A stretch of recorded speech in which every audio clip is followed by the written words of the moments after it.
जदि आपण अर्धित बा अर्धांग बात होता है तेबे आपणकर मन रखिए खाइबा परे जदि आपण फ्रिज पानी पिउचंती आउ ए रोग अधिक होता है आउ कफ मध्य से समय अधिक बढ़ीता है तेबे ये रोग आरंभ हो गला मात्र के अंतत एक सप्ताह आपण हेवी जिनिस किसी रोगी को खाइबा को देबे नहीं।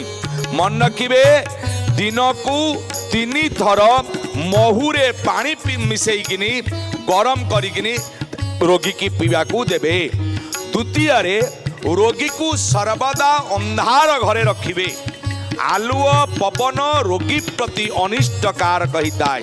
आउ एटी रोगी यदि गोटे जाई फल कलरे जाकिकिनी से अंधार घरे रहे मन रखिए 3 दिन भितर ये बात भल हो बोली सत्य सत्य बोली प्रमाण